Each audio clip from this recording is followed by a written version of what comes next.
Well, thank you very much. It really is a real pleasure to be here tonight to give this laudation. And I know that, like any good warm-up act, I should be to the point, not too long, because everybody here is waiting to hear from the most important guest, and that's Janet. I want to say that there were many people I spoke to in the process of preparing the remarks tonight, and all of them said to me, I wish I could do this for Janet. So this is really an honor for me to be able to be the one that does this. And I want to start by saying that Janet has been a mentor and a friend for 23 years now. I remember our first meeting very well. I don't know if you do, Janet, but I can't forget it. It had a profound effect on my professional life. I was a first-year assistant professor visiting the NBER Summer Institute at a cocktail party where I knew nobody, and it seemed like everybody else in the room had been friends since they were kids. Janet was sitting in a corner, taking care of her young son. I now know that she's always taking care of several things at once, so this shouldn't have come as a surprise to me. And I approached her not knowing who she was, thinking maybe she needed company. Several things happened very quickly. First, I got the chance to meet someone whose work I'd been reading and admiring for years. Second, over the course of that conversation, my area of research would shift direction, and I'd never look back. Third, I met a wonderful co-author, mentor, and friend. I'd like to say that my experience was unique, but I know that there are so many people whose professional lives have changed direction after meeting Janet.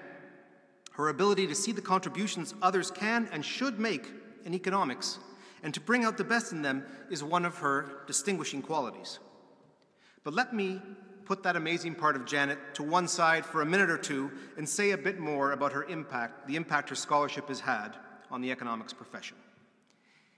It really is not at all an exaggeration to say that the field of economics that concerns itself with improving the well-being of children, whether that be through healthcare, through early childhood intervention or education, through their exposure to environmental hazards, the now substantial field that we call the economics of child development begins with Janet. Professor Fouts used the word pioneer, and I think that's absolutely right. Pioneer and founder. Let me show you a little bit of evidence that I've borrowed from a colleague, Hans Schwant. This slide shows you the publications that match that description I gave you in top 5 economics journals. And you can see over the 1990s, and you can see two obvious things, one from this slide and then one from the next. First, that the substantial increase in publications in child development started with Janet in the early 1990s. And second, that she's been the biggest contributor ever since. We can push it forward to 2016 and you see, yes, the field grew. I was part of that growth. But Janet's role remained enormous. Her early contributions were what I was reading in graduate school and that are now classic foundations in the field. Her American Economic Review paper with Nancy Cole in 1993, examining the Aid for Families with Dependent Children program in the U.S., the welfare program in the U.S., shows the importance of controlling for selection when looking at the effects of programs on child outcomes. You need to think back to where we were back in the 90s, but many had observed that women who take up welfare had worse outcomes than those who don't, suggesting that welfare made them worse off. But once Janet and Nancy controlled for unobservable selection, we see that it's no longer the case that mothers who use welfare have worse outcomes than those who don't, and that they even have better birth outcomes in some cases. A second AER paper, a few years later with Duncan Thomas, showed how the Head Start program, a program meant to help disadvantaged children in the U.S. prepare for school, resulted in improvements in test scores and health benefits for children, and how these gains differed based on whether you were white or an African-American child. Her Journal of Political Economy paper with John Gruber a year later in 1996, looking at changes in Medicaid eligibility. Medicaid is the health care program for low-income people in the United States that increased coverage substantially for pregnant women.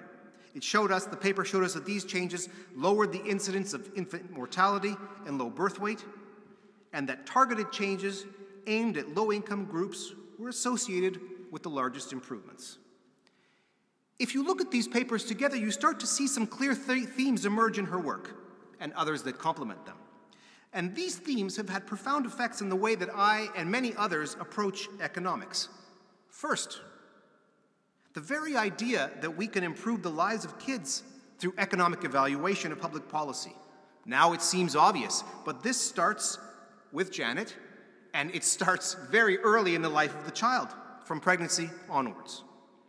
Second, and here I want to show you another slide in a second, to move beyond the focus that labor economics had for many, many years of studying, importantly, but studying the negative incentive effects of programs aimed at disadvantaged families, how they might end up worse, and to tell us that we must also estimate the positive benefits of these programs on their lives, and in particular on the lives of their children. It really is, when you think about it, obvious now, but for the time, a wonderful shift in the role that economics can play in informing public policy. This shift in the way that researchers in economics approached investigations in the social safety net is summarized in a recent paper by Iser, Laris, Mooney, and Hoynes in the Journal of Economic Perspectives in 2022, and I borrowed a slide from them. It shows the transition. The red line is the papers looking at published work looking at the negative incentive effects of programs. The blue line is published work looking at the benefits of these programs. And what you see is a real shift towards fewer papers looking at the negative side and more papers making us aware of how these programs are actually improving people's lives. And the authors look at which programs were there, which papers looked at the research transition of this kind, had the greatest number of citations. They were in two areas. They were in Medicaid, they were in welfare, just where Janet started us off. When Janet started working on child mental health in the early 2000s, reports in public health had started to recognize what we now take as a given, that mental health problems among children appeared to be rising quickly, as were the number of medications that were being prescribed for children with symptoms. But there was a serious lack of evidence on the consequences of this increase, both the increase in diagnosis and the corresponding increase in treatments that many children were receiving. And there was particularly little engagement in this area by economists. Janet's work once again filled this gap. I had the pleasure of working with her on a handful of papers that documented the long-term effect of having a mental health symptom on educational outcomes and how mental health was more persistent in its effects on children and young adults than physical health. Her broader work on child mental health, which I think we're going to hear a bit more about tonight, and human capital has become the core of this subfield, and she continues to push the boundaries of our understanding of the effects of mental health on children, as well as what influences providers' treatment decisions. Indeed, one of her very most recent papers with Emily Currie, forthcoming in the Journal of Political Economy, shows how inappropriate treatment decisions, i.e. treatment that is not consistent with established guidelines, are driving higher costs, 200% plus higher costs in the healthcare system, and are detrimental to the health of children receiving treatment due to self-harm. The rest of the world is now starting to catch up with the magnitude of these problems and the role of healthcare systems in managing them, and luckily I know it remains a priority for Janet's ongoing research. She's made, and continues to make, equally groundbreaking contributions to many other areas of child development, not least the role of environmental impacts, clinician treatment decisions, and socioeconomic status, and the health and health insurance coverage of both children and adults, to name a few. Her productivity is nothing short of remarkable, and there really is no period, including the present, where her output isn't several times greater than most of us who do this job full-time. I want to briefly return to themes I touched on earlier about Janet's broader contributions to economics. Her research is huge, but it is just one. A second is the extent of her mentorship.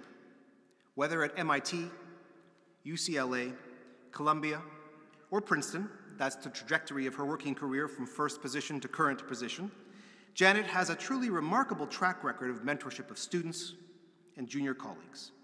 Each of these departments flourished under her influence. And we add to that the numerous other people, myself included, that were drawn into her sphere, based not only on the research streams she set in motion, but on her continued direct and indirect support. This mentorship goes all the way back to her PhD student days in economics at Princeton. She was one of only 3 women, all of whom, by the way, have done extremely well, in a class of 21. I spoke to some of her peers from that time in preparation for this lecture. The second reflection that they had was that she was a proud Canadian. As a fellow Canadian and a fellow University of Toronto graduate, that makes me smile. But the first reflection that they had was that she was a generous mentor to the people around her. Quote, quietly giving really great advice and insightful observations without any of the attitude that might come along with it, end quote. In fact, a close friend of hers noted that Janet was so modest that she didn't find out for years that Janet was at the top of the class. All of us who've been recipients of her mentorship and advice over these years know that these words ring true and that she's unfailingly generous, wise, and consistent, and yet remarkably humble. The final area I want to reflect on is Janet's leadership in changing the role of women in the economics profession. Janet's work and mentorship has diversified not only the subject of economic research, but also those who conduct it. She herself is ranked as the #2 women economist by REPEC, and she was recognized by the American Economic Association in 2016 for her impact on women in the profession. But the evidence also lies in the many students, colleagues, and co-authors who have benefited from her influence over the years. This really comes through when you talk to the people she's worked with, and it speaks to the fuller role we play as academics beyond our own research. One of the people I spoke to summed up Janet's career so far as, quote, the trifecta of impact through her research, through her mentorship, and through the role she's played in diversifying economics. That seems to me to be the mark of a truly complete leader in our profession. Janet, congratulations on receiving this distinguished CES Fellow Prize that you so richly deserve.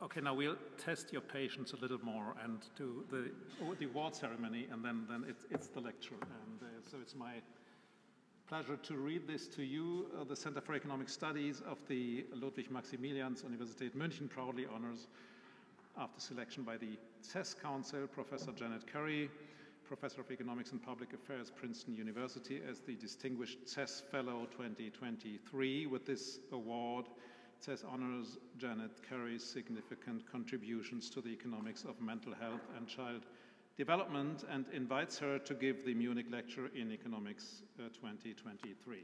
Congratulations.